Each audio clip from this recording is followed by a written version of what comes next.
اعوذ باللہ من الشیطان اللعین الرجیم بسم اللہ الرحمن الرحیم الحمد للہ رب العالمین والصلاة والسلام علی اشرف الانبیاء والمرسلین سیدنا و مولانا ابی القاسم محمد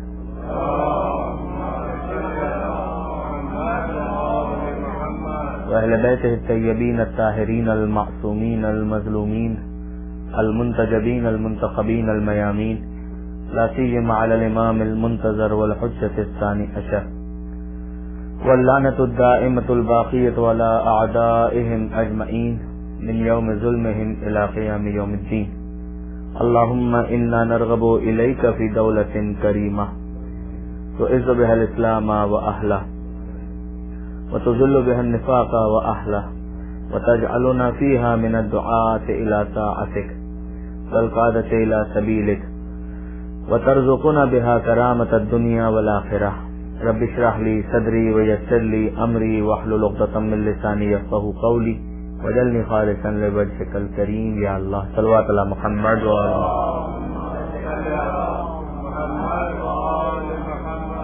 اما بعد فقد قال الله سبحانه وتعالى في القرآن الحكيم بسم الله الرحمن الرحيم انظر كيف فضلنا بعضهم على بعض وللآخرة اکبر درجات واکبر تفضیلا صلوات علی محمد وآل محمد۔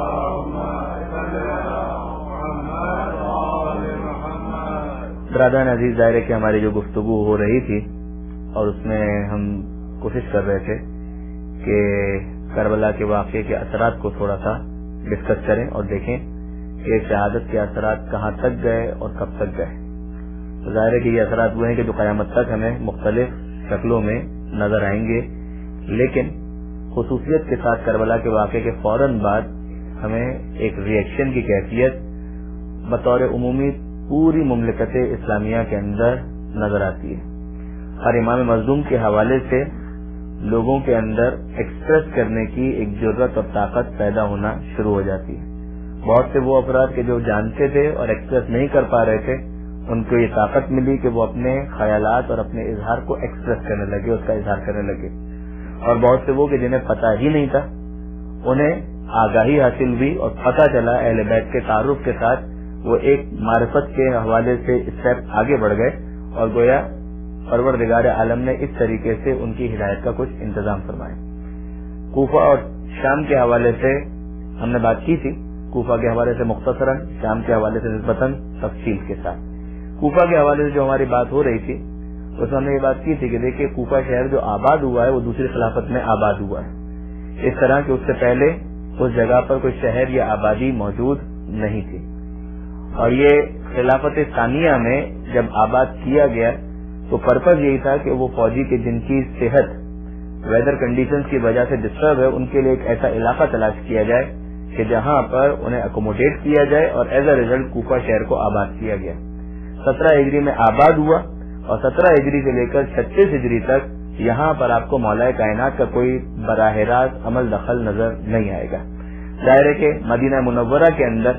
مولا کائنات کا جو اسٹیٹس تھا یا مولا کائنات کی جو حیثیت تھی کہ کسی بھی کام کے اندر ایکٹیولی تو مولا کائنات کا کوئی پارٹیسپیشن نہیں تھا، بلکہ اگر آپ آج کی اصطلاح میں بات کریں تو جو گورنمنٹ اور اپوزیشن کی جو بات ہوتی ہے تو وہی والی کیفیت اس وقت مدینہ منورہ کے اندر موجود تھی کہ مولا کائنات اپنا وظیفہ سمجھتے ہوئے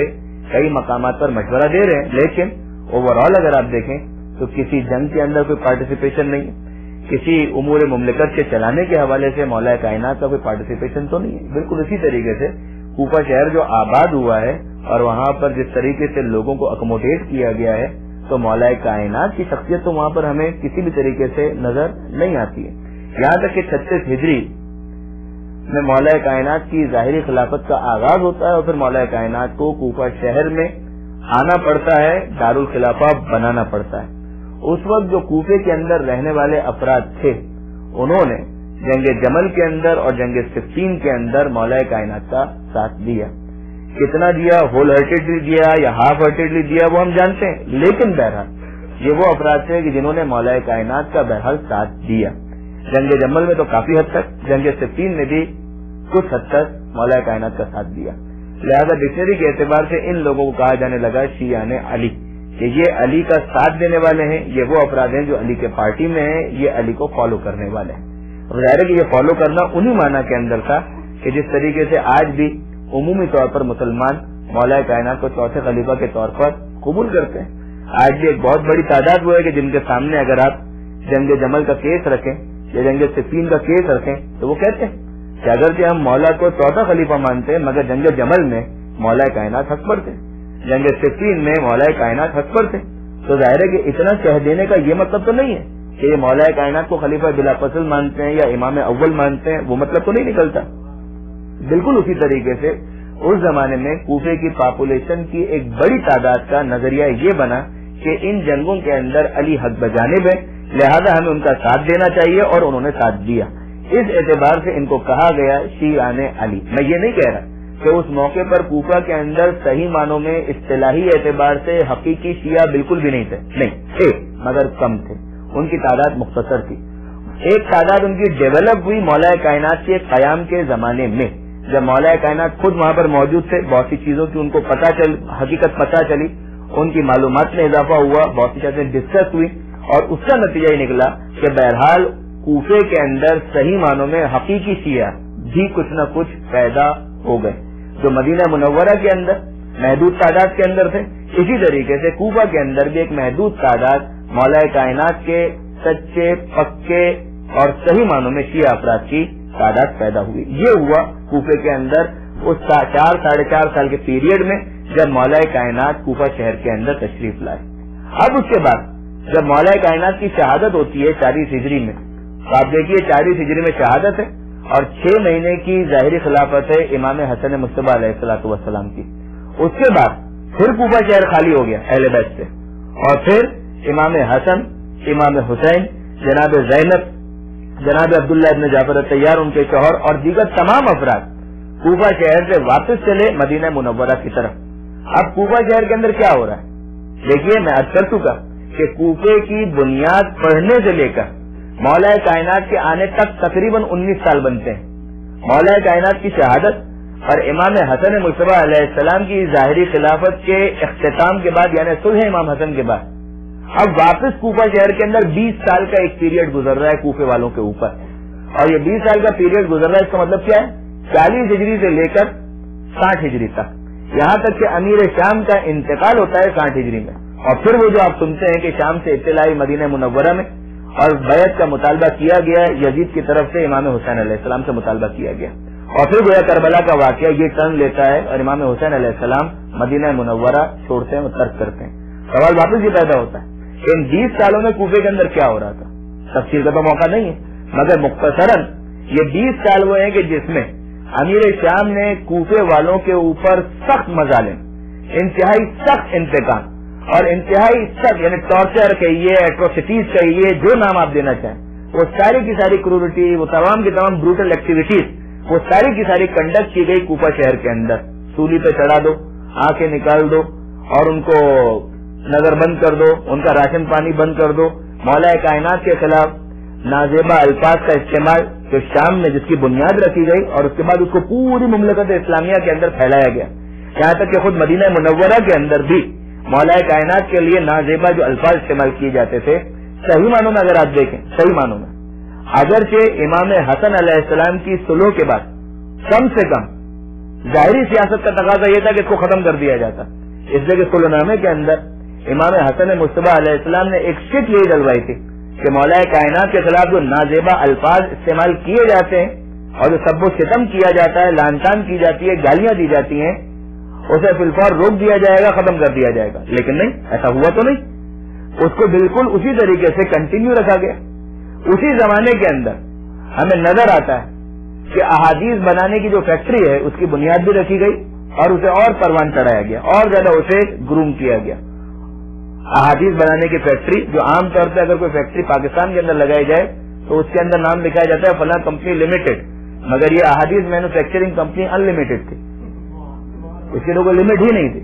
کہ جس کو جو کچھ کوئی کام کوئی دھندا نہیں آتا ہے تو وہ یہی کہے کہ قال رسول اللہ قال رسول اللہ قال رسول اللہ، کہ میں نے اپنے رسول سے یہ کہتے ہوئے سنا، اور اس کے بعد بہترین کام یہ ہوتا ہے کہ مولا کائنات کے خلاف کوئی نہ کوئی حدیث بنا دی جائے،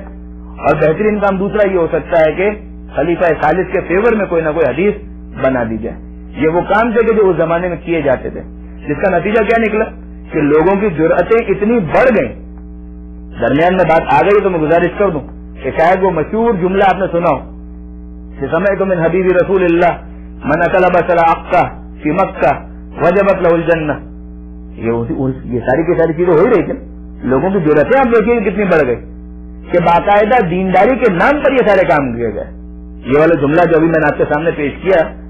آپ میں سے جو دائرے کے مطالعہ کرنے والے ہیں انہیں تو معلوم ہے کہ اس کا ترجمہ کیا ہے, مگر میں عرض کرتا ہوں آیت اللہ خوئی مرحوم نے البیان کے اندر جو ان کا تفسیر قرآن کا مقدمہ ہے, اگر آپ اس کو دیکھیے تو اس کے اندر ابتدا ہی کے اندر انہوں نے نقل کیا ہے کہ کئی افراد نے قربتاً اللہ جعلی حدیث وضع کی. قربتاً اللہ جعلی حدیث وضع کی, قربتاً اللہ جعلی حدیث وضع کی. کیا مطلب؟ کہ بعض افراد نے یہ محسوس کیا کہ قرآن کی تلاوت کم ہو رہی ہے, لوگ قرآن مجید کی تلاوت نہیں کرتے, تو اب کیا کیا جائے؟ کل لوگوں کو قرآن کی طرف راغب کرنے کے لیے قربتاً اللہ قرآن مجید کے بعض سوروں کے فضائل ڈر لیے گئے, سرٹیفکیٹ ان کو بنا لیا گیا کہ اس بہانے کم سے کم یہ لوگ قرآن مجید کی تلاوت کی طرف آمادہ ہوں, تیار ہوں, کچھ کنوینس ہوں, موٹیویٹ ہو, لہٰذا کام کیا گیا اور قربتاً اللہ کیا گیا. یعنی دکھ اس بات کا ہے کہ جو قرآن مجید کے حوالے سے اور دوسرے حوالے سے یعنی دین کی شکل اس طریقے سے مت کی جائے کہ واقعی پیغمبر اکرم اور معصومین نے جو کچھ بیان کیا وہ کم ہے کہ اس کے بعد انسان اپنی طرف سے کچھ بنا سوار کے اور پھر اس کو منسوخ کر دے پیغمبر اکرم سے کہ پیغمبر نے یہ بھی کہا نعوذ باللہ, پیغمبر اکرم نے یہ بھی کہا نعوذ باللہ, پیغمبر اکرم نے یہ بھی کہا. یہ والا معاملہ قرآن مجید کے سوروں کے فضائل کے حوالے سے بھی ہوا اور اسی طریقے سے دینداری کے عنوان سے ان کاموں کو کیا جانے لگا. یہاں تک کہ ہمیں ملتا ہے, میں نام نہیں لوں گا, لیکن بہرحال کہ ایک شخص وہاں اکا ایک علاقہ کہ جہاں سے وہ پیاز لے کر آیا تھا. اب پیاز جو ہے وہ پیریشیبل آئٹم ہے, وہ لے کر تو آ گیا, کسی نے اس کو یہ مزائد کر دیا تھا کہ مکے کے اندر پیاز کی ڈیمانڈ بہت زیادہ ہے. وہ ڈیمانڈ اینڈ سپلائی کے گیپ کو ختم کرنے کے لیے وہ پروجیکٹ ایویلویشن کے اندر فیزیبلٹی بنتی ہے, فیزیبلٹی بنائی غریب نے, اور اس نے سمجھا کہ میں اگر پیاز لے کر جاؤں گا تو میرے ٹھیلے کے اوپر لوگوں کا رش لگ جائے گا اور میری پیاز یوں بک جائے گی. مگر جب وہ لے کر آیا وہاں پر تو کوئی خریدنے والا نہیں ہے. اس کو اندازہ ہوا کہ نہیں, مجھے جو رپورٹ ملی ہے, جو نیوز ملی ہے وہ غلط ہے, یہاں پہ تو کوئی خریدنا ہی نہیں چاہتا. مگر وہ لے کر تو آ گیا تو اب کیا کریں؟ جب کوئی نہیں خرید رہا اور معلوم ہے کہ 1-2 دن 3 دن اگر یہ نہیں بکی تو یہ ساری کی ساری پیاز خراب ہو جائے گی. نتیجہ کیا کیا جائے؟ لہذا وہ گیا ایک وہ شخص کے جس کو صحابی رسول ہونے کا بظاہر شرف حاصل تھا, اور اس کے سامنے جا کر اس نے ہاتھ جوڑ لیا اور کہا کہ بھائی کیا تم کوئی نیکی کا کام کرنا چاہتے ہو؟ کیا تم چاہتے ہو کہ پروردگار عالم کی خوشنودی حاصل کرو؟ ایک مسلمان کا کچھ بھلا کرنا چاہتے ہو؟ کہا کہ ہاں بولو کیا کام ہے.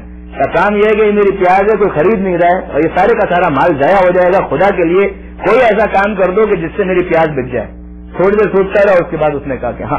ٹھیک, ایک ترکیب سمجھ میں آئی ہے. سب سے آسان کام تو وہی ہے نا کہ پیغمبر اکرم سے کسی بھی چیز کو منسوخ کر دیا جائے. تاکہ بس اتنا کام کرو کہ جمعے کے دن تم مسجد کے پاس آ جاؤ اور اس کے بعد تم میرے خطبے کا انتظار کرو. یہاں میرا خطبہ ختم ہوگا اور اس کے بعد تمہاری پیاز کا ریڑھا اور ٹھیلا جو ہے وہ بھی ختم ہو جائے گا, ایک پیاز بھی باقی نہیں رہے گی, سب کے سب خرید لیں گے. ایسا کیا کرو گے؟ وہ دیکھتے جاؤ. اور پھر آئے حضور, اور آنے کے بعد انہوں نے لوگوں کو مخاطب کر کے کہا کہ سمعت من حبیبی رسول اللہ, کہ میں نے اللہ کے رسول سے سنا ہے, اپنے محبوب سے سنا ہے, پیغمبر اکرم سے سنا ہے کہ من اکلا بسلا ابقا فی مکہ وجبت لہ الجنہ, کہ اگر کسی نے اکا کی پیاز مکہ میں کھائی تو اس کے اوپر جنت واجب ہو جائے گی. اور وہ بھی ایسے ایسے بھولے بادشاہ کہ واقعی انہوں نے یقین بھی کر لیا اور باہر نکلے, اور باہر نکلنے کے بعد سارے کے سارے کہا ہاں یہی تو ہے اکا کی پیاز بیچنے والا, یہ آیا بیچارہ, ہمارے نصیب کھل گئے. اسی زمانے میں ہمیں پتہ بھی چل گیا اور یہ پیاز بھی لے کر آ گیا, اور سب کے سب پیاز خرید رہے ہیں اور جنت کی گویا چابیاں لے لے کے اپنے گھر پر جا رہے ہیں. یہی چیز ترقی یافتہ شکل آج بن گئی کہ جس نے ایک شیعہ کو مارا تو اس پر جنت واجب ہو جائے گی. درود بھیجے محمد و آل محمد. ہے نا واقعاً ہم تو مسکرات بھی لیتے ہیں اس کو سننے کے بعد کہ یہ کیسے لوگ تھے, لیکن آج کیا نہیں ہے, واقعاً آج بھی ہیں ایسے ایسے بولے بادشاہ کہ خود کچھ بم دھماکہ کرنے کے لیے تیار ہو جاتے ہیں, اپنے آپ کو بلو کرنے کے لیے تیار ہو جاتے ہیں, اپنے آپ کو اڑانے کے لیے تیار ہو جاتے ہیں, اور اسی امید پر کہ اگر ہم نے کسی ایک شیعہ عالم کو مار دیا یا کسی ایک شیعہ ڈاکٹر کو مار دیا یا اگر ہم نے کسی ایک عام شیعہ کو بھی قتل کر دیا تو اس کا نتیجہ کیا نکلے گا کہ یہاں ہماری جان نکلے گی اور وہیں پر ہم جنت کے اندر داخل ہو جائیں گے. یہ آج بھی ہوتا ہے. تو اس زمانے کے اندر ان چیزوں کو بہرحال فاؤنڈیشن دیا گیا اور ان کی بنیاد رکھی گئی. یہ سارے کے سارے کام جو کیے گئے جس کی وجہ سے یہ کلچر بن گیا. دیکھیے امام مظلوم کو بھی جو بتایا گیا وہ کیا بتایا گیا؟ مروان نے یہ کہا دین کے نام پر. دکھ یہ ہے کہ یہ دین کے نام پر وہ قرآن مجید کے فضائل گڑھے جا رہے ہیں دین کے نام پر کہ قربتاً اللہ اس کام کو کیا جائے. وہ کہہ رہا ہے کہ میں اس غریب کا یہ کام کر دوں گا نتیجہ خدا مجھ سے خوش ہو جائے گا چاہے میں پیغمبر اکرم سے ایک جھوٹ کو منسوخ کر دوں دین کے نام پر. یہاں تک کہ مروان نے جو امام مظلوم کو مشورہ دیا تھا وہ کیا دیا تھا اگر آپ کے ذہنوں میں ہو؟ امام مظلوم کو مشورہ یہی دیا تھا مدینہ منورہ میں جب امام نے بیعت سے انکار کر دیا. ولید نے جب پیغام پہنچایا یزید کا اور امام نے کہہ دیا کہ مثلی لا یبایع مثلہ مجھ جیسا اس جیسے کی بیعت نہیں کر سکتا تو اس موقع پر اگلے دن مروان نے کیا کہا تھا کہ فرزند رسول میں آپ کو ایک ایسا مشورہ دینا چاہتا ہوں میں آپ کے حق میں ایک ایسا مشورہ پیش کرنا چاہتا ہوں جو آپ کی دنیا کے لیے بھی اچھا ہے اور آپ کی آخرت کے لیے بھی اچھا ہے. دکھ یہ ہے کہ اگر وہ یہ کہے نا کہ دنیا کے لیے اچھا پھر بھی سمجھ میں آتا ہے کہ چلو ٹھیک ہے وہ اپنے اعتبار سے ایک محدود پیمانے پر یہ سوچ رہا ہے کہ چلو دنیا کے اعتبار سے فائدہ ہو جائے گا اچھا ہو جائے گا تو میں فرزند رسول کو مشورہ دے رہا ہوں آپ کی جان بچ جائے گی آپ کو مال مل جائے گا آپ کو دوسری چیزوں کے اندر سہولت مل جائے گی. یہ اگر یہاں تک کہے تو پھر بھی کچھ سمجھ میں آتا ہے. وہ کہ نہیں میں آپ کو ایک ایسا مشورہ دینا چاہتا ہوں جو آپ کی دنیا کے لیے بھی اچھا ہے آپ کی آخرت کے لیے بھی اچھا ہے. اور امام مظلوم جو واقعی علم کے ساتھ علم بھی رکھتے ہیں فرماتے ہیں کہ بول کیا ایسا مشورہ ہے کہ جو میری آخرت کے لیے اچھا ہے بتا. اور وہ کہتا ہے کہ آپ یزید کی بیعت کر لیجئے یہ آپ کی دنیا کے لیے بھی اچھا ہے آپ کی آخرت کے لیے بھی اچھا ہے.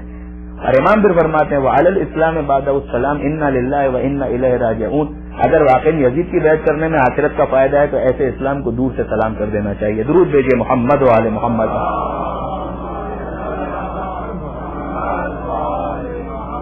پھر ایسا اسلام کس کام کا کہ جس میں یزید کی خلافت کو قبول کرنا اور اس کی بیعت کرنا گویا یہ آخرت کا فائدہ ہے. امام نے یہ جواب دیا ہے. اب آپ ذرا غور فرمائیے واپس ہم آئے کوفے کی طرف کہ یہ کوفہ شہر پہلے 19 سال مولا کائنات سے پہلے دوسری خلافت اور تیسری خلافت اس کے انڈر میں چل رہا ہے. مولا کائنات کی شہادت ہو جاتی ہے امام حسن علیہ السلام کی صلح ہو جاتی ہے اس کے بعد یہ اہل بیت کا خاندان تو واپس مدینہ میں آ گیا. اب اس کوفہ شہر کے اوپر کس کی حکومت ہے؟ امیر شام کی حکومت ہے. اور امیر شام کی جب حکومت ہے مزید 20 سال گزر جاتے ہیں اور انہی 20 سالوں کے اندر زیاد کو یہاں کا گورنر مقرر کر دیا جاتا ہے جس کے نتیجے میں لوگوں کے اوپر ظلم و تشدد ایٹروسٹیز یہ سب کا سب ہو رہا ہے. وہ جو ظاہری اعتبار سے جو مولا کائنات کا ساتھ دینے والے تھے ان جنگوں کے اندر ان کو بھی چن چن کر قتل کیا گیا ان کو بھی چن چن کر زندان کے حوالے کیا گیا. امیر المومنین کا نام لینا تک جرم قرار پایا.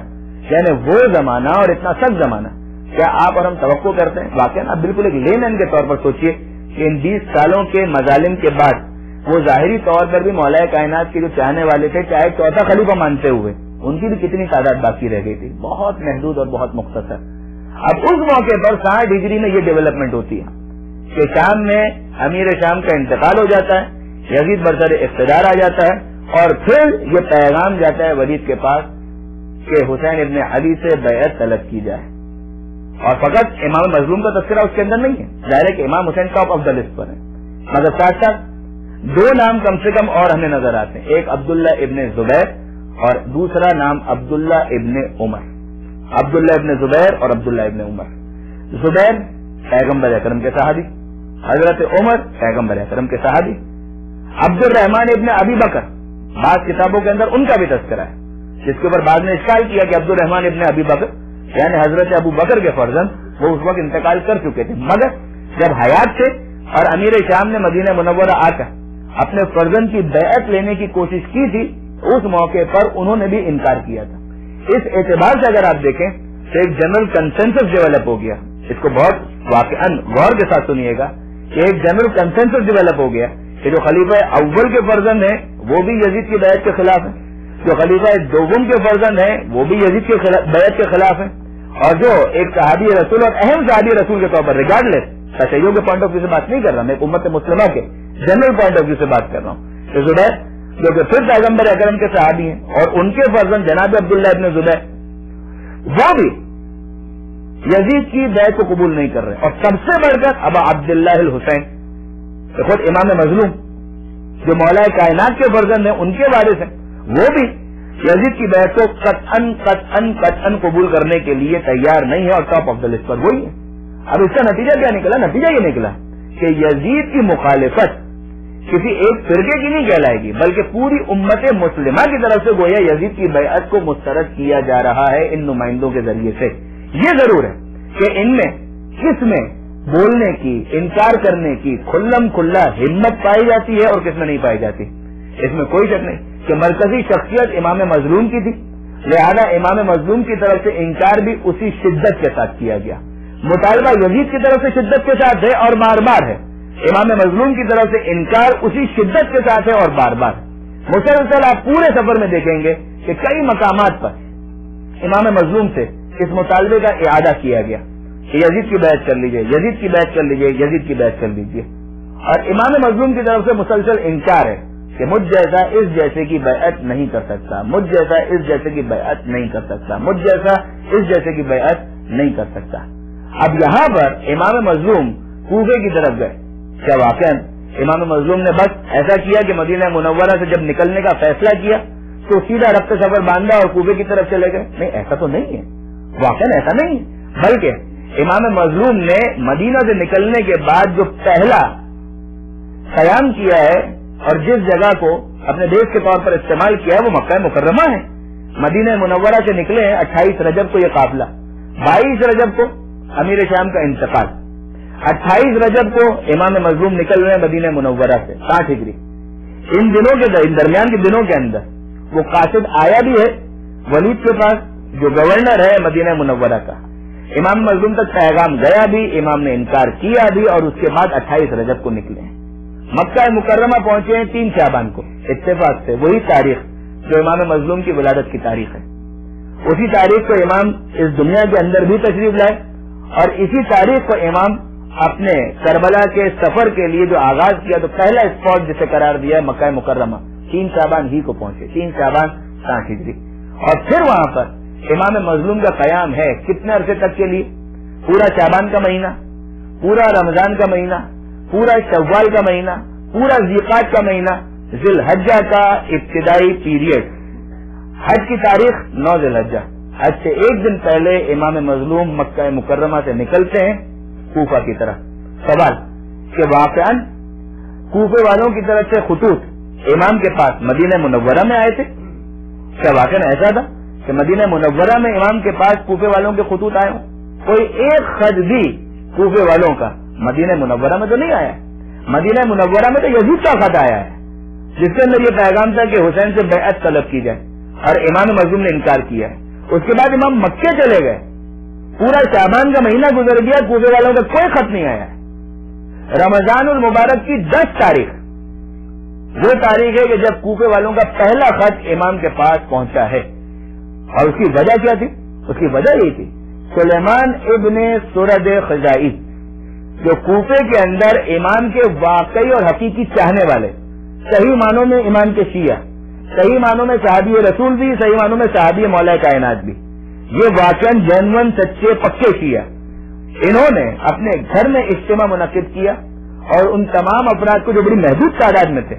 یہ گھر کے اندر ایک اجتماع ہو رہا ہے، المہدی سینٹر میں نہیں ہو رہا، کسی آڈیٹوریم میں نہیں ہو رہا، کسی بہت بڑی مسجد کے اندر نہیں ہو رہا، ایک گھر کے اندر ایک اجتماع ہے، محدود تعداد میں لوگ موجود ہیں، اور جناب سلیمان ابن سورد خزائی نے اس گیدرنگ کو ایڈریس کرتے ہوئے لوگوں کو انفارم کیا، اپڈیٹ کیا کہ دیکھو اطلاع یہ ہے کہ حسین ابن علی نے یزید کی بیعت سے انکار کر دیا ہے، اب تم لوگ سوچو کہ تمہارا کیا ارادہ ہے، اگر تم حسین ابن علی کی مدد کرنا چاہتے ہو تو امام مظلوم کو خط لکھو اور انہیں اپنے پاس بلانے کی دعوت دو، آنے کی دعوت دو، اور اگر تم کمزوری محسوس کرتے ہو تو کوئی ضرورت نہیں ہے کہ امام حسین کو خط لکھو، جس طرح دوسرے خاموش ہیں اسی طرح تم بھی خاموش رہو، یہ نہ ہو کہ تمہاری طرف سے خط جائے کہ ہم آپ کا ساتھ دینا چاہتے ہیں اور بعد میں تم کمزوری کا مظاہرہ کرتے ہوئے نظر آؤ۔ یہ تھا سلیمان ابن سرد خزائی کا وہ پہلا ایڈریس جو کوفے شہر کے اندر ہوا جب انہیں یہ پتا چلا کہ امام مظلوم نے بیعت یزید سے انکار کر دیا ہے۔ اس کا نتیجہ کیا ہے؟ اس کا نتیجہ یہ ہے کہ یہ حسین نہیں ہے کہ جنہوں نے کوفے والوں کے خط کی وجہ سے مدینہ چھوڑنے کا فیصلہ کیا، یہ کوفے والے ہیں کہ جب انہیں پتا چلا کہ امام خروج کر چکے ہیں تو انہوں نے خط لکھا. ان کے خط لکھنے کی وجہ بیعت سے انکار ہے. بیعت سے انکار کوفے والوں کے خطوط کی وجہ سے امام کی طرف سے نہیں کیا گیا. ورنہ خامخواہ کی ایک مسکنسپشن یہ پیدا کیا گیا کہ واقعی حسین ابن علی، یعنی یہ میں اپنی طرف سے نہیں کہہ رہا، واقعی کتابوں کے اندر لکھنے والوں نے لکھا، تجزیہ کرنے والوں نے تجزیہ کیا، جو ناصبیت کی طرف مائل ہیں اور جو اہل بیت کا بغض رکھتے ہیں، انہوں نے بات کو اس طریقے سے پیش کیا، اس انداز سے پیش کیا کہ گویا حسین ابن علی وہ تو بھولے بھالے آدمی تھے، مدینہ منورہ کے اندر بیچارے بیٹھے ہوئے تھے اور کوفے والوں نے ان کو خط لکھا اور حسین ابن علی نے کہا کہ اچھا یزید اتنا برا آدمی ہے، تو اس نے یہ سارے مظالم کر دی. اور جب ان کے خطوط ان تک پہنچے تو انہوں نے کہا کہ بھائی اگر ایسا معاملہ ہے تو ٹھیک ہے، پھر تو ہمیں باہر نکلنا ہی پڑے گا. اور پھر امام حسین نکلے ہیں اور پھر اس کے بعد انہیں قتل کر دیا گیا، انہیں شہید کر دیا گیا. نعوذ باللہ من ذالک کہ حسین ابن علی کی خطا اجتہادی تھی، ان کو نکلنا نہیں چاہیے تھا. یہ کیا بات ہے؟ خطا اجتہادی حسین ابن علی کی، کہا کہ ان کی یہ خطا اجتہادی تھی کہ وہ نکل کھڑے ہوئے. یزید کی یہ خطا اجتہادی تھی کہ انہوں نے قتل کروا دیا. یہ بھی جنتی ہیں وہ بھی جنتی ہیں. یعنی یہ وہی کام جو امیر شام کے ساتھ کیا اور جو مولا کائنات کے ساتھ کیا. انہوں نے کہا کہ ادھر سے امیر شام جو نکلا تھا اس کا اجتہاد غلط نکلا، لہذا اگرچہ غلطی کر ڈالی لیکن اس کے باوجود جنت ان کی پکی رہے گی، بکنگ ان کی وہاں پر باقی رہے گی. بالکل یہی معاملہ ناصبیت کی طرف سے، ناصبیوں کی طرف سے کیا گیا. البتہ الحمدللہ یہ امام حسین کے خون کی تاثیر تھی کہ بہرحال امیر المومنین کے کیس میں وہ پروپیگنڈا کام کر سکا، مگر حسین کی شہادت کے بعد یہ پروپیگنڈا کام نہیں کر سکا. عمومی طور پر کوئی بھی اس بات کو قبول کرنے کے لیے تیار نہیں ہے. اور واقعہ یہ آج کی بات نہیں ہے. امام مظلوم کی شہادت کے فوراً بعد، جیسے کہ میں نے کل پرسوں یہ باتیں کی ہیں آپ کی خدمت میں، ہمیں نظر آتا ہے کہ واقعاً یزید اتنا زیادہ اس کا نام تک ایک رسوائی کی علامت بن گیا. یزید کا نام تک رسوائی کی علامت بن گیا. حضرت عمر ابن عبدالعزیز یہ خود بنی امیہ کے بادشاہوں میں سے ہیں، بنی امیہ کے حاکموں میں سے ایک حاکم ہے، مگر واقعاً بنو امیہ اگرچہ ان کا پیریڈ بڑا مختصر ہے، مگر یہ بنو امیہ کا وہ بادشاہ ہے کہ جو شریف بادشاہ تھا. یعنی واقعاً ٹو گریٹ ایکسٹینٹ کہنا چاہیے کہ عمر ابن عبدالعزیز یہ وہ بادشاہ تھا کہ جو شریف آدمی تھا، اور اسی نے باغ فیض واپس بھی کیا اور اس کے علاوہ دوسرے بہت سے اچھے کام کیے. مولا کائنات کے حوالے سے جو لان تان کا سلسلہ تھا وہ بند کرنے والا اور ختم کرنے والا انسان یہ بھی حضرت عمر بن عبدالعزیز کہ جس نے اس کام کو انجام دیا. لہذا بعض ہمارے علماء نے یہ جملہ بھی کہا کہ واقعا اگر بنو امیہ میں تو کوئی اس قابل نہیں ہے کہ اس کا ماتم کیا جائے یا جس پر گریہ کیا جائے، لیکن اگر کسی کے اوپر گریہ کرنا ہو تو پھر عمر بن عبدالعزیز پر کرنا چاہیے کہ یہ کچھ شریف آدمی تھا، یہ واقعا کچھ نیک آدمی تھا. اسی نے لان تان کا سلسلہ ختم کیا اور نماز جمعہ کے خطبے کے اندر اس آیت کو روایت دیا جو قرآن مجید کی آیت ہے کہ ان اللہ یأمر بالعدل والاحسان، کہ اللہ یقیناً عدل اور احسان کرنے کا حکم دیتا ہے. ورنہ اس سے پہلے کیا ہو رہا تھا؟ اس سے پہلے لان تان، گالیاں، مولا کائنات کے خلاف بات چیت، یہ ساری چیزیں خطبات کے اندر ہو رہی تھی. یہ عمر ابن عبدالعزیز نے ختم کیا سلسلہ. اسی کے دربار میں کسی نے ایک مرتبہ یہ کہہ دیا امیر المومنین یزید ابن معاویہ، کسی نے یہ کہہ دیا امیر المومنین یزید ابن معاویہ، اور اس نے ناراض ہو کر کہا کہ اسے 20 کوڑے لگائے جائیں کہ یہ یزید جیسے شخص کو امیر المومنین کہہ رہا ہے. لہٰذا آپ دیکھیے واقعا ایک عمومی فضا ایسی بن چکی تھی کہ جس کے نتیجے میں یزید کا نام انتہائی انتہائی انتہائی رسوائی کی علامت اور انتہائی ایک طرح سے آپ کہہ لیجئے کہ گالی بن چکا تھا یہ نام یزید. اب اس کے بعد ہم دیکھتے ہیں کہ خود کوفہ شہر کے اندر جو ڈیولپمنٹ ہوئی ہیں، یعنی امام مظلوم کی شہادت کے بعد امام مظلوم شہید ہو گئے، کوفے والوں نے ان میں سے جن کو واقعاً ساتھ دینا چاہیے تھا انہوں نے ساتھ نہیں دیا. نتیجہ کیا ہے کہ خود کوفہ شہر بھی بدنام ہوا، مشہور ہوا کوفی لا یوفی کہ کوفے والے وفا نہیں کرتے. یہ میں عرض کر چکا کہ ان میں سے کتنے وہ تھے جو جینوئنلی شیعہ تھے اور 12 امام کے ماننے والے تھے اور امامت کے عقیدے کے اس طریقے سے قائل تھے کہ جس طریقے سے شیعہ قائل ہیں، مگر بہرحال کوفے والوں نے وفا نہیں کی، جس کا نتیجہ کیا نکلا کہ یہ بدنام بھی ہوئے. حضرت مسلم بن عقیل کے کیس میں اگر آپ دیکھیں تو کوفہ شہر جو حضرت مسلم بن عقیل کا ساتھ نہیں دے پائے وہ افراد 18,000 اور 12,000 افراد کی فگر آتی ہے ہمارے پاس کہ جنہوں نے حضرت مسلم بن عقیل کے ہاتھ پر بیعت کی تھی. مگر حضرت مسلم بن عقیل جب نکلے ہیں تو اس موقع پر کوئی باقاعدہ پلان کے ساتھ نہیں نکلے ہیں. حضرت ہانی ابن عروہ کو گرفتار کیا گیا، عبید اللہ ابن زیاد کے آرڈر سے ہانی ابن عروہ کو گرفتار کیا گیا جن کے گھر پر حضرت مسلم بن عقیل موجود تھے. اور اچانک گرفتار کیا گیا. اور گرفتار کرنے کا بھی جو پس منظر ہے اسے میں آپ کی خدمت میں عرض کر دوں کہ عبید اللہ ابن زیاد نے کوفے میں آنے کے بعد اپنے غلام معقل، میم عین قاف دو نقطے والا اور لام، معقل، اس کو کچھ جرم دیے اور جاسوسی پہ معمور کیا کہ کسی طریقے سے پتا چلا ہو کہ مسلم بن عقیل ہیں کہاں پر. یہ بھی انٹرسٹنگ ہے کہ حضرت مسلم بن عقیل جب کوفہ شہر کے اندر آئے تھے تو حضرت مختار کے گھر پر قیام تھا ان کا، وہی مختار جو بعد میں انتقام خون حسین لیتے ہوئے ہمیں نظر آتے ہیں. مگر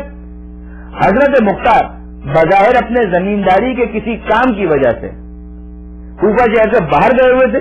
اور اس زمانے میں عبید اللہ ابن زیاد کو ایڈیشنل چارج دیا گیا بصرہ کے ساتھ کوفے کا، اور عبید اللہ ابن زیاد کوفہ شہر کے اندر آ گیا. اور یہ وہ موقع تھا کہ جب جناب مسلم بن عقیل نے اپنی رہائش تبدیل کی، حضرت مختار کے گھر سے حضرت ہانی ابن عروہ کے گھر پر تشریف لائے. اور اب جب عبید اللہ ابن زیاد پتہ لگانا چاہتا ہے کہ جناب مسلم بن عقیل ہے کہاں پر، پتہ نہیں چل رہا ہے،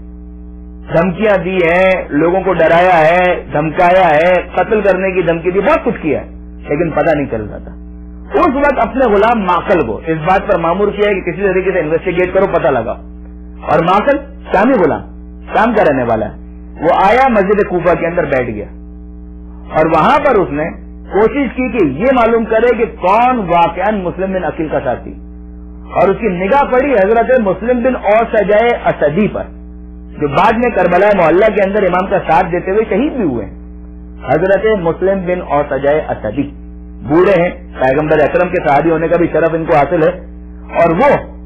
حضرت مسلم بن اوسجہ کو دیکھتا ہے اور دیکھنے کے بعد دیکھتا ہے کہ نماز پڑھ رہے ہیں، سجدہ کر رہے ہیں، مسلسل عبادت کر رہے ہیں، راز و نیاز مناجات یہ سب ہو رہا ہے. جب نماز مکمل ہو گئی، عبادت مکمل ہو گئی، تو جناب مسلم بن اوسجہ کے پاس گیا اور جا کر ان سے یہ کہا کہ بھائی میں اہل بیت کا دوست ہوں، اہل بیت کا غم رکھتا ہوں، اہل بیت سے محبت رکھتا ہوں اور چاہتا ہوں کہ کسی طریقے سے اہل بیت کی مدد کروں. میں نے سنا ہے کہ کوئی امام حسین کا سفیر شہر کوفہ کے اندر آیا ہوا ہے، میرے پاس کچھ رقم ہے، میں انہیں دینا چاہتا ہوں تاکہ وہ اپنی مہم میں سرو کریں. کیا ایسا ہو سکتا ہے کہ تم مجھے ان کا پتہ بتاؤ؟ حضرت مسلم بن اوسجہ نے سوال کیا کہ بھائی مسجد کے اندر اتنے لوگ موجود ہیں، مجھ سے کیوں سوال کر رہے ہو؟ اتنے لوگ موجود ہیں، مجھ سے کیوں سوال کر رہے ہو؟ اب جواب تو نہیں ہے معقل کا، وہ واقعا وہ جو جواب ہے نا وہ ہمارے لیے تازیانہ ہے. معقل یہ کہتا ہے کہ بھائی سارا معاملہ یہ ہے کہ مجھے اتنا پتا ہے کہ جو علی کے ماننے والے ہوتے ہیں، جو حسین کے ماننے والے ہوتے ہیں، وہ عبادت میں بڑے انہماک کے ساتھ مصروف رہتے ہیں.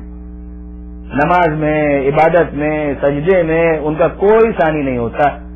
کوئی ان کی مثال نہیں ہے. لہذا جب میں نے تمہیں دیکھا تو تمہاری عبادت کے انداز سے مجھے پتا چلا کہ واقعاً تم حسین ابن علی کے سچے چاہنے والے، ماننے والے، ان کے عشق میں گرفتار ہو، لہذا میں نے تم سے سوال کیا. حضرت مسلم بن اوسجہ نے مختلف سوالات کیے اور بالآخر ٹریپ ہو گئے. انہوں نے یقین کر لیا کہ ہاں بالکل یہ صحیح کہہ رہا ہے. انہوں نے کہا کہ ہاں واقعاً حالات ایسے ہیں کہ بھائی مجھے اتنا پوچھنا پڑا، مگر دیکھو رازداری کے ساتھ میں تمہیں لے جاتا ہوں اور پھر ملاقات کروائی حضرت مسلم بن عقیل سے. اب معقل کا طریقہ کار کیا تھا؟ پھر روزانہ صبح سے شام تک بیٹھتا ہے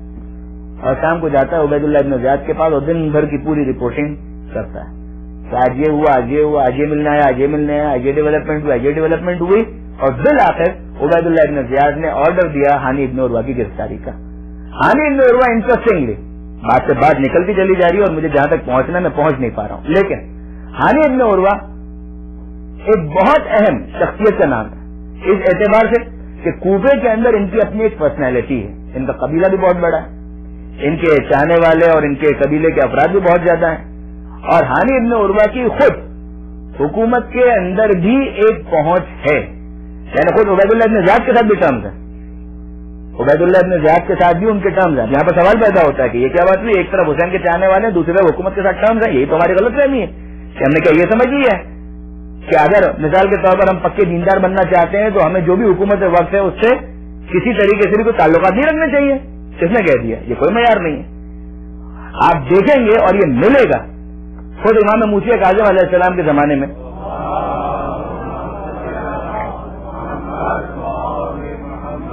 کیا ہمارے ساتھ امام نے علی بن یقین کو دربار ہارون الرشید کے اندر نہیں بھجوایا؟ کیا نہیں پہنچایا؟ بالکل پہنچایا. ہارون الرشید کیا مومن آدمی تھا؟ نعوذ باللہ من ذالک.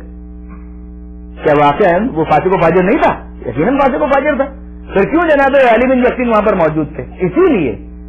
کسی پر ظلم کرنے کے لیے نہیں، مگر مومنوں پر ہونے والے ظلم کو روکنے کے لیے، منیمائز کرنے کے لیے وہ دربار کے اندر موجود تھے. بالکل اسی طریقے سے جناب ہانی بن عروہ، ان کے بھی اپنے تعلقات انہوں نے قائم رکھے ہوئے، شیعہ ہیں، آل محمد کے ماننے والے ہیں، ٹھیک ہے، مگر دربار کے اندر ان کی پہنچ بھی ہے، ایک اپروچ بھی ہے، ایک ایکسس بھی ہے. کس لیے؟ اسی لیے ظلم تو ہوں گے اور ہو رہے ہیں، مگر جہاں کہیں کچھ موقع ملے اور وہ کچھ مظالم کے اندر کمی کر سکے تو اپنا رول ایک پلے کر سکیں، اس لیے وہ یہ کام کر رہے تھے. بالکل اسی طریقے سے آج اگر کسی بھی علاقے کے اندر واقع مومنین ہیں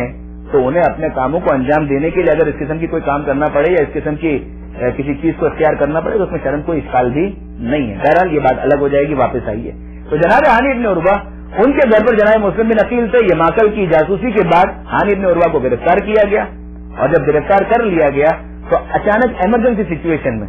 جناب مسلم بن عقیل کو کوفے کے اندر نکلنا پڑا. اس کا نتیجہ کیا نکلا کہ پورے کوفے کے اندر تمام لوگوں کو پتہ بھی نہیں ہے کہ حضرت مسلم بن عقیل نے باقاعدہ ہانی ابن عروہ کی گرفتاری کے بعد قیام کا فیصلہ کر لیا ہے. سب کو پتہ بھی نہیں تھا، لہذا بہت سے علم نہ رکھنے کی وجہ سے جناب مسلم بن عقیل کی مدد نہ کر سکی، ایک ریزن. نمبر 2، کوفہ شہر کو آپ کیا سمجھ رہے ہیں کہ کوفہ شہر مثال کے طور پر کچھ چھوٹی چھوٹی بستیوں کا نام ہے؟ ایسا نہیں ہے. کوفہ شہر بہت آرگنائز شہر تھا، یہ مانا کہ اس کے اندر واقع کئی محلے تھے اور محلوں کے درمیان کافی فاصلہ تھا. اور حضرت مسلم بن عقیل جس جگہ پر تھے نو ڈاؤٹ وہ ایک بڑا محلہ تھا، مگر جو دوسرے کئی محلے ہیں باقاعدہ ان کا انتظام رکھنے کے لیے ایک مختار محلہ ہوا کرتا تھا کہ جو ہر چیز کا انتظام رکھتا تھا، کون پیدا ہوا، کس کا انتقال ہوا، کتنے افراد ہیں، یہ تمام تر چیزیں وہاں پر باقاعدہ ایک دفتر کے اندر ان تمام باتوں کا ریکارڈ ہوا کرتا تھا. لہذا حضرت مسلم بن عقیل جس محلے کے اندر تھے نو ڈاؤٹ وہ بڑا محلہ تھا، وہاں سے 4000 افراد اسٹارٹ میں حضرت مسلم بن عقیل کی مدد کے لیے آئے، مگر بہت سے دوسرے افراد علم نہ رکھنے کی وجہ سے اور کئی افراد علم جب ہوا اور وہ پہنچنے کی کوشش کر رہے تھے راستوں میں گرفتار کر لیا گیا، ان کو راستے ہی کے اندر اریسٹ کر لیا گیا، ناکہ بندی کر دی گئی تھی اور ان کو گرفتار کر لیا گیا، زندانوں کے حوالے کر دیا گیا. اب جناب مسلم بن عقیل کے ساتھ جو 4000 افراد ہیں ان افراد نے واقعی بے وفائی کا ثبوت دیا، اس میں کوئی شک نہیں ہے. یہ افراد ہوئے کہ آہستہ آہستہ کم ہوتے ہوتے ہوتے ہوتے تھے یہاں تک کہ حضرت مسلم بن عقیل بالکل تنہا ہو گئے. جو آپ سنتے ہیں مجالس کے اندر وہ کیفیت حضرت مسلم بن عقیل کے ساتھ ہو گئی. مگر اسی کوفے شہر کے اندر حضرت حبیب بن مظاہر سے نہیں پہنچ پائے، اسی کوفے شہر کے اندر حضرت مسلم بن اوسج ایسا بھی خود نہیں پہنچ پائے، اسی کوفے شہر کے اندر عابد ابن شبیب شاکری نہیں پہنچ پائے. کوفے ہی سے 40 افراد ہیں کہ جو میدان کربلا میں امام کا ساتھ دیتے ہوئے شہید ہوئے ہیں. یہ 40 افراد حضرت مسلم بن عقیل کی مدد کے لیے نہیں پہنچ پائے. یہ وہ افراد تھے جو مخلص تھے لیکن نہیں پہنچ پائے. آپ نے غور فرمایا؟ تو بہرحال یہ جو ریزن ہے ان ریزن میں سے ایک ریزن یہ ہے کہ بہت سے افراد کو پتہ نہیں چل سکا اور جن کو پتہ چلا وہ آنے کی کوشش کر رہے تو گرفتار ہو گئے. جو پہنچ گئے 4000 افراد، ہاں اس میں کوئی شک نہیں کہ ان افراد نے حضرت مسلم بن عقیل کا ساتھ نہیں دیا، ایسا ایسا چھوڑ کر چلے گئے اور جناب مسلم بن عقیل تنہا ہو گئے اور آخرکار ان کی بھی شہادت ہو گئی اور جناب ہانی ابن عروہ کو بھی بعد میں شہید کر دیا گیا، جس کے نتیجے میں کوفہ شہر اتنا بدنام ہوا، پورا عراق اتنا بدنام ہوا کہ وہی عبداللہ ابن عمر کہ جو خود انہوں نے بھی ساتھ نہیں دیا تھا امام مظلوم کا، جب امام مدینہ سے چل رہے تھے تو عبداللہ ابن عمر امام حسین کا ساتھ تو نہیں دے رہے تھے، رو رہے تھے، آنسو بہا رہے تھے کہ اے فرزند رسول ایسا نہ ہو کہ آپ کو کچھ ہو جائے وغیرہ وغیرہ، مگر اس کے باوجود ساتھ تو انہوں نے بھی نہیں دیا. بلکہ ان کا جملہ تو بعد میں بہت مشہور بھی ہوا کہ نحن مع من غلط، نحن مع من غلط، ہم اس کے ساتھ ہیں جو غالب آ جائے، جو غالب آ جائے ہم اس کے ساتھ ہیں. ٹھیک ہے ہمیں برا بھی لگ رہا ہے، اچھا تو نہیں لگ رہا، لیکن جو غالب آ جائے پھر ہم اس کا ساتھ دیتے ہیں. بہرحال یعنی جس کے پاس پاور ہو ہم اسی کا ساتھ دیتے ہیں قطع نظر اس سے. اب کوفہ شہر کے اندر کیفیت یہ ہوگی کہ بعد میں اہل عراق میں سے کسی نے عبداللہ ابن، یہ تو بخاری کی روایت کہ خود عبداللہ ابن عمر سے کسی نے سوال کیا اہل عراق میں سے کہ حالت احرام میں مچھر مارنا جائز ہے یا نہیں. حالت احرام میں جب احرام پہن لیا ہو تو مسئلہ شرعی ہے تو مچھر مارنا جائز ہے یا جائز نہیں ہے. عبداللہ ابن عمر نے واقعی ناراض ہو کر جملہ تھا کہ اہل عراق کو دیکھو کہ فرزند رسول کا خون بہا دیا، اس وقت کوئی پوچھنے نہیں آیا، اور مچھر کا خون بہانا ہے تو اس سے پہلے مجھ سے پوچھنے کے لیے آ رہے ہیں کہ فرزند رسول کے بارے میں تو کوئی سوال نہیں ہے، مچھر کے بارے میں سوال کر رہا ہے. اہل عراق واقعی بدنام ہوئے ہیں کہ انہوں نے ساتھ نہیں دیا، ساتھ نہیں دیا، ساتھ نہیں دیا، کوفی لا یوفی، کوفے والا وفا نہیں کرتا، یہ بہت مشہور ہو گیا اور کافی حد تک صحیح بھی ہے. جیسے کہ میں نے گزارش کی خصوصیت کے ساتھ وہ 4000 افراد انہوں نے ساتھ بالکل بھی امام حسین کا نہیں دیا. مگر اب بعد میں کیا ہوتا ہے، امام حسین کی شہادت ہو گئی، لوگ اظہار کر رہے ہیں، ایکسپریس کر رہے ہیں، جرأت پیدا ہو رہی ہے، سب کچھ ہو رہی ہے، تو دو بڑی تحریکیں ہمیں اسی کوفہ شہر کے اندر نظر آتی ہیں. نمبر 1 توابین کی جماعت اور نمبر 2 حضرت امیر مختار کا قیام. ظاہر ہے کہ مختار نامہ تو مولانا ظہیر الحسن نقوی صاحب کا عنوان ہے، اسے تو ہم ٹچ نہیں کریں گے، میں فقط بیک گراؤنڈ کی حد تک آپ سے خدمت بات کروں گا کہ یہی کوفہ شہر، یہیں کے رہنے والے، اور ان میں ایک بڑی تعداد وہ افراد کی کہ جنہوں نے امام حسین کا ساتھ نہیں دیا، شرمندہ ہوئے، پچھتائے، اور پچھتانے کے بعد انہوں نے یہ فیصلہ کیا کہ ہمیں اپنی جان قربان کرنی ہے، کچھ بھی ہو جائے ہمیں اپنی جان قربان کرنی ہے. ہماری توبہ قبول نہیں ہو سکتی ہے جب تک کہ ہم قتل نہ کر دیے جائیں. جناب سلیمان ابن سورج خزائی بھی ان لوگوں کے ساتھ شریک ہوئے، بلکہ ان کو لیڈ کیا. جناب سلیمان ابن سورج خزائی، پھر وہی مسئلہ کہ حضرت مسلم بن عقیل کی اس کال کے لبیک نہ کہہ سکے، اس لیے کہ ان تک انفارمیشن نہیں پہنچی، یا بظاہر وہ خود کوفے میں تھے بھی نہیں اس وقت. امام حسین تک بھی نہیں پہنچ پائے، امام حسین علیہ السلام تک بھی نہیں پہنچ پائے، حالانکہ وہ واقعی مخلص بھی تھے، نہیں پہنچ پائے. اس پوری تحریک کو لیڈ کر رہے تھے جناب سلیمان ابن سورج خزائی اور ان کے ساتھ دوسرے افراد. 16,000 افراد نے اپنا نام لکھوایا، کوفے والے بھی، مدائن والے بھی، آس پاس کے دوسرے علاقے والے بھی، اور ایک جگہ مقرر کی گئی کہ صاحب اس جگہ پر سب جمع ہوں گے. یہ کب کی بات ہے؟ پلان تو کر رہے ہیں مگر اس کو امپلیمنٹ کیا ہے یزید کی موت کے بعد. جب 64 ہجری میں یزید مر گیا ہے اس کے بعد انہوں نے امپلیمنٹ کیا. اور جب یہ امپلیمنٹ کر رہے تھے اس وقت کیا کیفیت تھی؟ اس وقت کیفیت یہ تھی کہ باقاعدہ بصرہ سے ابن زیاد فرار ہو چکا ہے، کوفہ سے بھی جا چکا ہے، بصرہ سے بھی فرار اختیار کر چکا ہے. لہذا اب کوفہ اور بصرہ کے اندر ابن زیاد موجود نہیں. یہ لوگ توابین کی جو جماعت ہے، توابین کا مطلب یہ توبہ کرنے والے، یہ افراد جب نخیلا کے علاقے میں پہنچے کہ جس جگہ کو انہوں نے مقرر کیا تھا اپنے اجتماع کے لیے، گیدرنگ کے لیے، تو انہیں تھوڑی سی مایوسی ہوئی کہ 16,000 افراد نے اپنا نام لکھوایا تھا اور 4,000 افراد وہاں پر جمع ہوئے. 16 کے 16,000 وہاں پر جمع نہیں ہوئے، 4,000 جمع ہوئے. مگر یہ 4,000 افراد جو جمع ہوئے واقعاً انہوں نے عملی طور پر ثابت کیا کہ یہ توبہ کرنا چاہتے تھے. لہذا سب سے پہلے یہ لوگ گئے کربلا معلّہ، سب سے پہلے گئے کربلا، اور کربلا جا کر ایک دن پورے کا پورا انہوں نے لگایا ہے گریہ وزاری کے اندر، عزاداری میں اور ماتم میں. اور امام مظلوم سے واقعی شرمندگی کا اظہار کرتے رہے کہ مولا ہم آپ کا ساتھ نہیں دے سکے، ہم نے غلطی کی، ہمارا یہ مسئلہ وہ مسئلہ جو بھی. اور پورے کا پورا دن لگانے کے بعد پھر یہ لوگ نکلے مارچ کرتے ہوئے شام کی طرف، اور راستے میں پھر فوجوں سے ملاقات ہوئی. 3 دن تک لڑائی ہوئی، ادھر کے بہت سے افراد مارے گئے اور یہ بھی بہت زیادہ قتل ہو گئے، شہید ہو گئے. کچھ 100 بچے تھے اور پھر یہ لوگ واپس آئے اور انہوں نے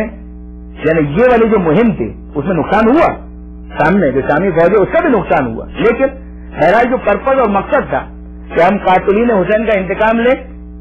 اور یا پھر اپنی جان قربان کرتے ہیں، تو ٹھیک ہے جان قربان ہو گئی، مگر قاتلین حسین تو صحیح معنوں میں یہ لوگ انتقام نہیں لے پائے، نہ ان چھوٹے چھوٹے قاتلوں سے اور نہ ہی ابن زیاد سے، یہ انتقام نہیں لے پائے. یہ 65 ہجری کی بات ہے. 65 ہجری جیسے کہ میں نے گزارش کی، 64 کے اندر یزید واصل جہنم ہوا اور 65 کے اندر انہوں نے اپنے پلان کو امپلیمنٹ کرنے کی کوشش کی اور قتل ہوئے. زیادہ تر تعداد ان کی قتل ہو گئی اور اس کے بعد یہ پہلی کوشش انجام کو پہنچی. اس کے بعد حضرت امیر مختار کی تحریک ہے.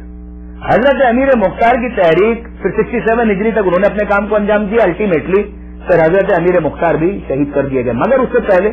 وہ قاتلین امام مظلوم کو چن چن کر قتل کر چکے تھے. اس کی تفصیل آپ انشاءاللہ مولانا ظہیر الحسن نقوی صاحب سے انشاءاللہ سنیں گے. مگر یہ ساری چیزیں تو ہو رہی تھی 67 ہجری 66 65 کے اندر. اس سے پہلے اگر ہم مدینہ منورہ اور مکہ معظمہ میں آ جائیں تو وہاں پر کیا ڈیولپمنٹ تھی. مدینہ منورہ کے اندر جب یہ قافلہ پہنچا ہے اہل بیت کا، چاہے ایک سال بعد چاہے اسی سال، دونوں روایتیں موجود ہیں،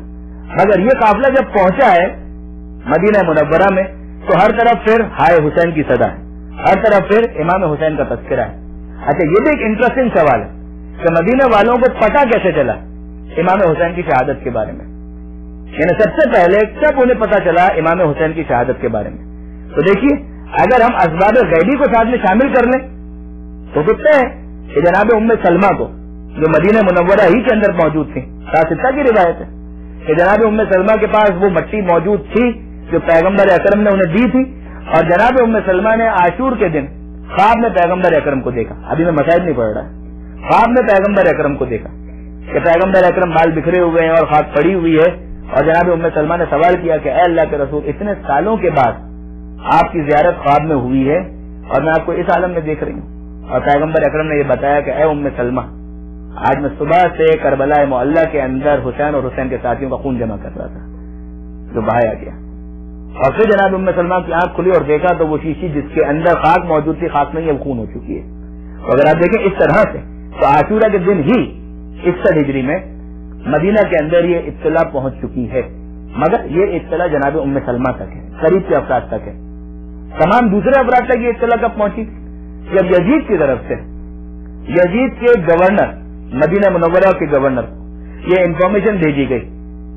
کہ حسین قتل کر دیے گئے. اور جب مدینہ کے گورنر نے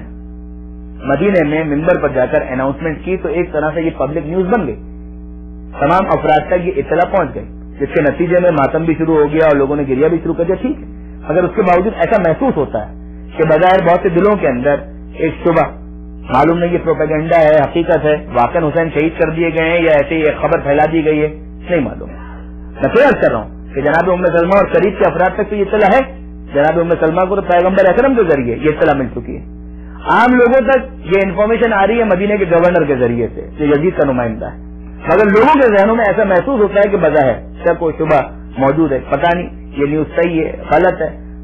یا پروپیگنڈا ہے، نہیں معلوم. پھر جب اس کے بعد اہل بیت کا قافلہ لٹ کر واپس مدینہ منورہ آیا ہے تو اس کے بعد تو پھر کسی قسم کے شک و شبے کی کوئی گنجائش ہی موجود نہیں تھی. اب اس کے بعد کیا ہوا مدینہ منورہ کے اندر؟ یہی مدینہ منورہ، دیکھیے اسی کانٹیکسٹ میں اس بات کو سمجھیے گا، یہی مدینہ منورہ کہ جہاں سے امام مظلوم چلے تھے اس وقت ساتھ دینے والا کوئی نہیں تھا، کوئی بھی نہیں تھا. سب رو رہے تھے، گریا کر رہے تھے، افسوس کر رہے تھے، لیکن ساتھ دینے والا کوئی نہیں تھا. مگر اب جب امام مظلوم کی شہادت کی خبر آتی ہے تو یہاں مدینہ منورہ کے اندر ایک ڈیولپمنٹ یہ ہوتی ہے. عبداللہ ابن حنزلہ غسیل الملائکہ، حنزلہ غسیل الملائکہ، غسیل الملائکہ یعنی جسے ملائکہ نے غسل دیا، پیغمبر اکرم کے صحابی، پیغمبر اکرم کی معیت میں جنگ کرتے ہوئے شہید ہوئے، پیغمبر اکرم کا ساتھ دیتے ہوئے، معیت الگ ہمارے ینگسٹرز کے لیے شاید مشکل ہو جائے، ساتھ دیتے ہوئے شہید ہوئے اور نئی شادی ہوئی تھی اور اس عالم میں تھے کہ بس شادی ہوئی ہے اور اس کے بعد کال آگے پیغمبر اکرم کی طرف سے، لہذا میدان میں گئے اور شہید ہو گئے، لہذا غسل کا بھی موقع نہیں تھا. جب شہیدوں کی لاشوں کو دیکھا گیا تو پتا چلا کہ یہ ان کے جسم سے جو گویا پانی ٹپک رہا ہے، لہذا ان کے بارے میں بیان کیا گیا کہ یہ غسیل الملائکہ، ان کو ملائکہ نے غسل کیا. ان کے فرزند عبداللہ ابن حنزلہ غسیل الملائکہ. یہ عبداللہ اور دوسرے افراد انہوں نے ایک کمیشن بھیجا، یعنی آج کی اس طرح میں اگر ہم کہیں ایک کمیٹی، ایک کمیشن،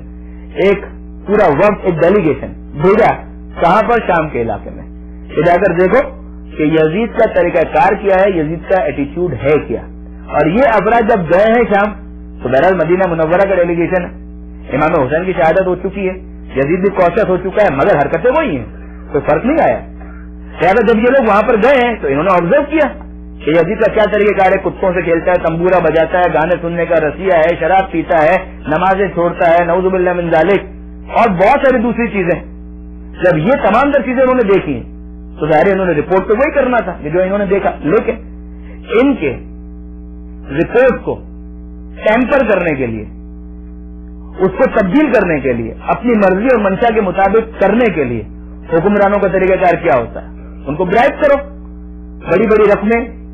لالچ، یہ تمام تر چیزیں کی گئی. اور اس کے بعد یہ وقت واپس مدینہ منور آیا. علامہ جلال الدین سیوطی رحمۃ اللہ علیہ تاریخ الخلفاء کے اندر یہ لکھتے ہیں کہ جب یہ وقت آیا ہے اور انہوں نے پھر الٹیمیٹلی تو بیعت ترک کرنے کا فیصلہ کر لیا تو یہ جملے تھے ان کے کہ ہم نے اس وقت یہ فیصلہ کیا ہے کہ جب ہمیں اس بات کا اندیشہ تھا کہ ابھی آسمان سے پتھر نازل ہوں گے اور عذاب نازل ہو جائے گا پروردگار کا. یزید ایسے کام کر رہا ہے. اور بہرحال اس کا نتیجہ کیا نکلا کہ مدینہ منورہ کے اندر جو یزید کا گورنر تھا اس کو باہر نکال دیا گیا کہ تم جاؤ بھائی، تمہارا یہاں پر کوئی کام نہیں ہے. اب اس کے بعد یزید ابن معاویہ کا یہ دوسرا اسٹیپ ہے, دوسرا بڑا جرم کربلا میں امام حسین علیہ السلام کو شہید کرنے کے بعد, کہ اب اس نے ایک پوری فوج بھیجی ہے شام سے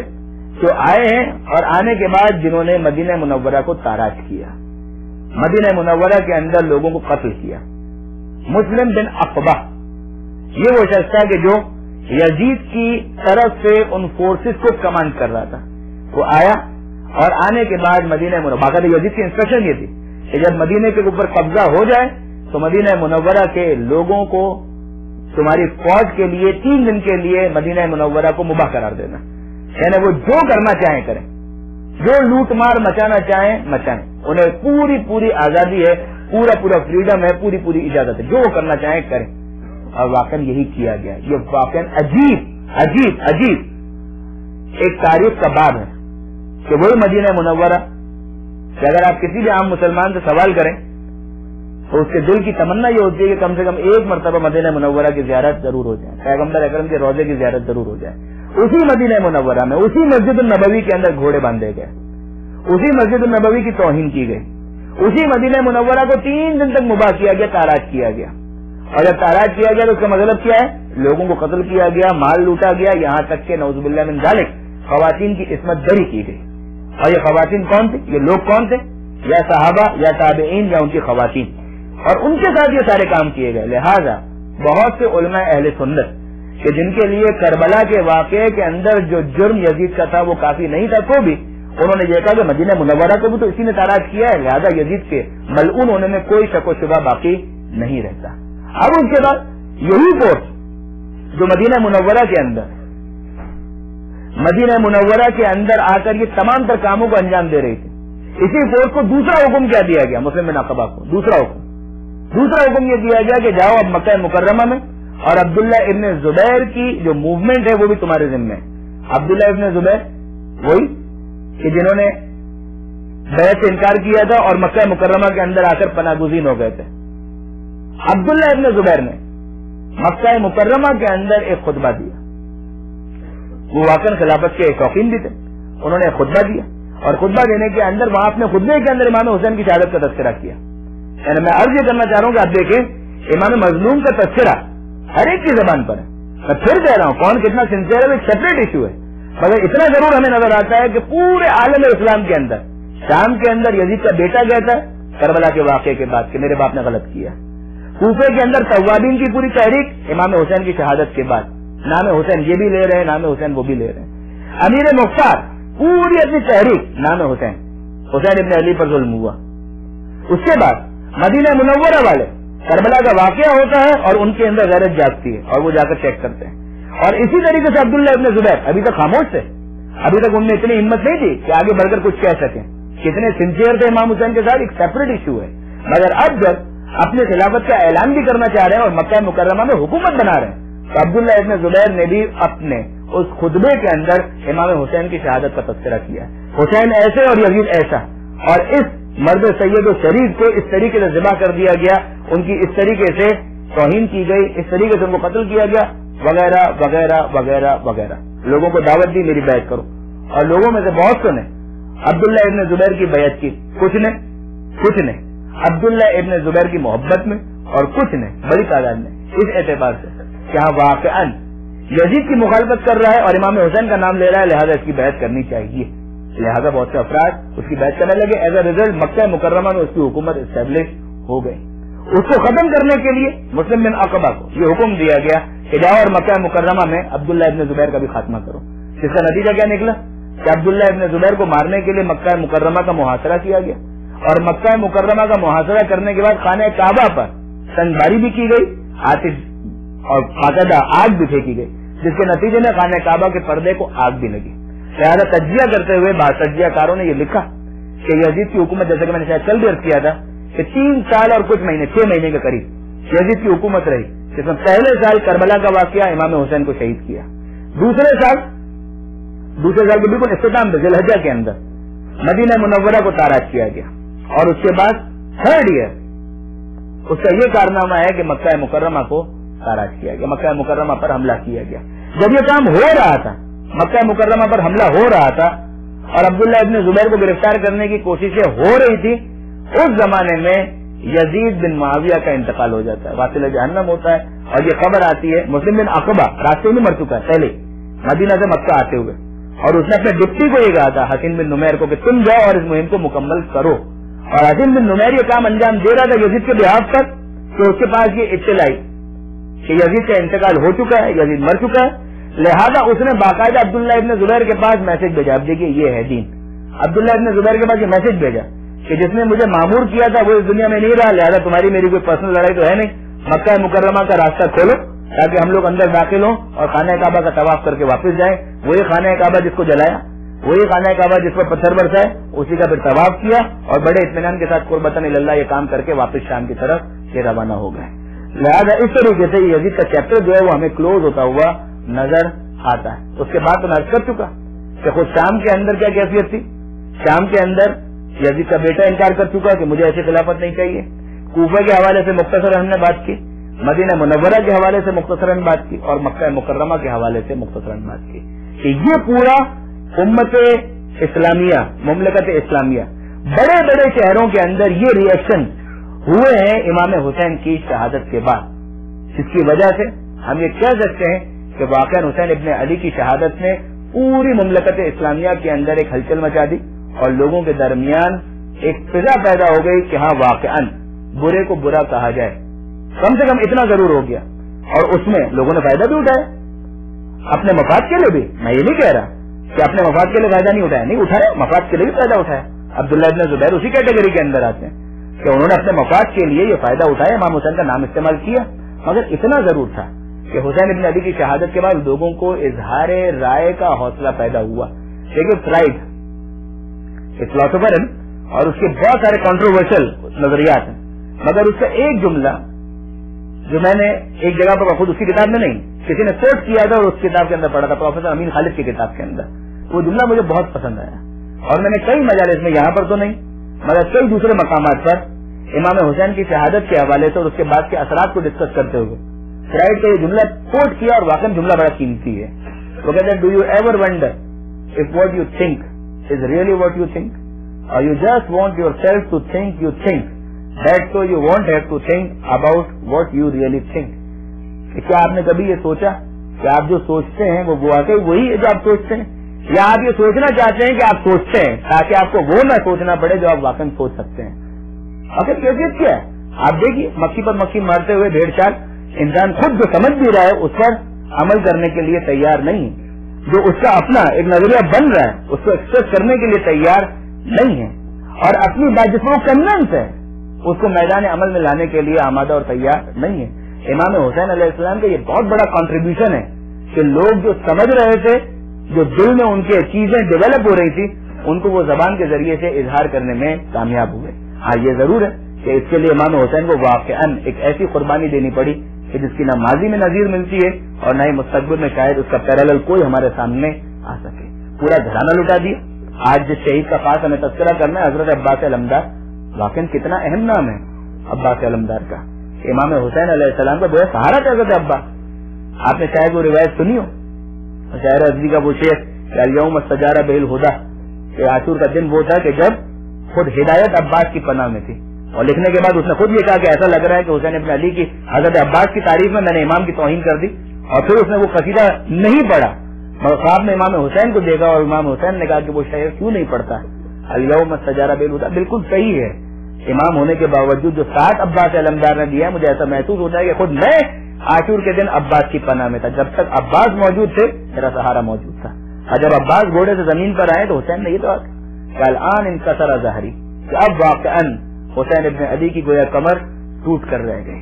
بس برادران عزیز، جب حسین ابن علی نے قریب جا کر، پاس جا کر عباس علمدار کے سر کو اپنے زانو پر لیا ہے، اپنے آغوش میں لیا ہے، تو آپ جانتے ہیں کہ عباس علمدار کا ریئیکشن کیا تھا۔ حضرت عباس نے فوراً اپنا سر امام کے آغوش سے ہٹا لیا، اور جب امام سوال کرتے ہیں کہ اے بھیا عباس کیا وجہ ہے کہ آغوش سے سر ہٹا لیا، تو حضرت عباس کیا جواب دیتے ہیں؟ کہتے ہیں مولا دو وجوہات ہیں، ایک وجہ تو یہ ہے کہ میں غلام، آپ آقا، غلام کا سر آقا کی آغوش میں مناسب محسوس نہیں ہوتا، اور دوسری بات یہ کہ میں یہ سوچ رہا ہوں کہ ابھی میں گھوڑے سے زمین پر آیا ہوں تو میرا سر آپ کی آغوش میں ہے، کچھ دیر کے بعد جب آپ زمین پر آئیں گے تو آپ کا سر کس کی آگوش میں ہوگا؟ بس مولا یہ میں نے سوچا اور اس کے بعد میں نے اپنا سر ہٹا لیا. میں کہوں اے عباس علمدار آپ فکر نہ کریں, جب حسین زمین پر آئیں گے تو فاطمہ زہرا خود تشریف لے آئیں گی کہ میرا حسین میری آگوش میں آ جائے. مگر عباس علمدار نے وصیت کیا کی, درخواست کیا کی کہ مولا میری خواہش یہ ہے, میری تمنا یہ ہے کہ جب دنیا میں آیا تھا سب سے پہلے آپ کے چہرے کی زیارت کی تھی, اور اب جب دنیا سے جا رہا ہوں تو تمنا اور خواہش یہی ہے کہ میں آپ کے چہرے کی زیارت کروں. مگر مولا میں کیا کروں, ایک آنکھ میں تیر پیوست ہے اور دوسری آنکھ میں خون جمع ہو چکا ہے. مولا اگر ہو سکے تو اتنی زحمت کریں کہ میری آنکھ سے خون صاف کر دیں. اور مولا یہ بھی زحمت میں آپ کو نہ دیتا, مگر مسئلہ یہ ہے کہ میرے دونوں بازو قلم ہو چکے ہیں, ورنہ میں اپنے ہاتھوں ہی سے اس خون کو صاف کر لیتا. حسین ابن علی نے پیار سے اپنے بھائی کی آنکھ سے خون صاف کیا. عباس علمدار نے حسین کے چہرے کی زیارت کی اور اس دنیا سے رخصت ہو گئے. مگر اس وقت حسین ابن علی کا مرثیہ کیا ہے, اے بھیا عباس تمہارے جانے سے دو کام ہوئے. آج تک وہ آنکھیں جو اطمینان کی نیند سویا کرتی تھی زینب کبریٰ اور دیگر تمام خواتین کہ میرا عباس زندہ ہے,